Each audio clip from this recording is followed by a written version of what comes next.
اونچی. میں نے پہلے بھی یہ بات سنائی ہے، پھر سناتا ہوں، پھر سنیں. حضرت یوسف علیہ السلام کے بارے میں مشہور ہے، کچھ لوگ ان کو دیکھ کے سانس لینا بھول جاتے تھے. اتنا خوبصورت بھی کوئی ہو سکتا ہے؟ سانس لینا ہی بھول گئے، مر جاتے تھے. اور مصر کی عورتوں نے دیکھا تو ہاتھ کاٹ لیے. نبی پاک کو دیکھ کے نہ کوئی مرا نہ کسی نے ہاتھ کاٹے. حضور صلی اللہ علیہ وسلم کو دیکھ کے کوئی مرا بھی نہیں اور کسی نے ہاتھ بھی نہیں کاٹے.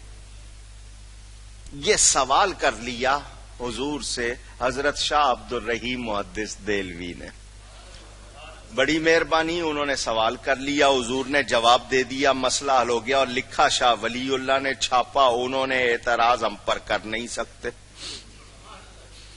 دیکھو میرے نبی کے معجزے، ان سے لکھوایا ہے. کیونکہ اگر ہماری کسی کتاب میں ہوتا تو کھٹ بولتے ہیں، ایسے یہ ان سے لکھوایا. لکھو، چھاپو. انہوں نے چھاپا، کتاب ہمارے پاس ہے. تو حضرت شاہ عبد الرحیم صاحب نے حضور سے پوچھا، حضور حضرت یوسف کو دیکھ کے لوگ مر جاتے تھے، عورتوں نے ہاتھ کاٹ لیے، آپ کے معاملے میں کسی نے ایسا نہیں کیا. حضور نے فرمایا جمالی مستور عن اعین الناس. اے عبد الرحیم، اللہ نے میرا جمال لوگوں کی نگاہوں سے چھپا دیا ہے. کیوں؟ غیرۃ من اللہ عز وجل، غیرت کی وجہ سے.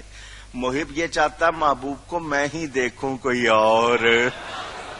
پھر رب کی غیرت، ہم تو آپس میں کہتے ہیں نا میرے کو کوئی نہ دیکھے، وہاں رب کی غیرت. اللہ نے میرا جمال لوگوں کی نگاہوں سے چھپا دیا.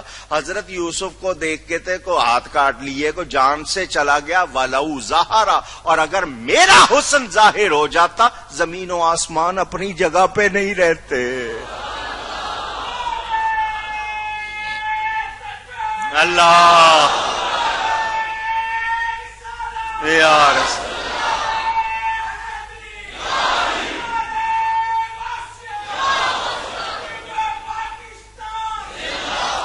حضرت عائشہ صدیقہ رضی اللہ تعالی عنہا نبی پاک کے پاس بیٹھی قرآن پڑھ رہی تھی. یہ آیت آ گئی، حضرت یوسف علیہ السلام کو دیکھ کر مصر کی عورتوں نے ہاتھ کاٹ لی. انہوں نے قرآن پڑھنا روک کر حضور کو پوچھا، کیا یوسف علیہ السلام بہت خوبصورت تھے؟ پوچھا حضور سے، کیا وہ بہت خوبصورت تھے؟ میرے آقا مسکرائے، میرے آقا مسکرائے. حضرت عائشہ از خود رفتہ ہو گئی، جس کو اردو والے بے ہوش ہونا کہتے ہیں. میں ان کے لیے یہ لفظ نہیں کہنا چاہتا. وہ کسی اور جہان میں چلی گئی. جب واپس آئیں تو جو جملہ فرمایا وہ آپ کو سنانا چاہتا ہوں. سنو گے؟ سنو گے؟ انہوں نے کہا، اے کنان کی عورتوں، تم نے کنان کے یوسف کو دیکھا تو ہاتھ کاٹ لیے، تم میرے محمد کو دیکھ لیتی تو گردنیں کاٹ لیتی.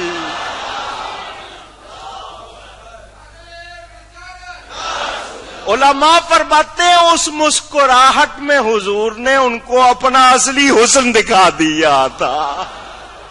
وہ اس لیے اس کی تاب نہ لا سکی اور کہا تم ان کو دیکھ لیتی تو گردنیں کاٹ لیتی. میرے نبی جیسا جمیل، اونچی، تیرے خلق کو حق نے عظیم کہا، تیری خلق کو حق نے جمیل کیا. کوئی تجھ سا ہوا ہے نہ ہوگا شاہ، تیرے خالق حسن و ادا کی قسم.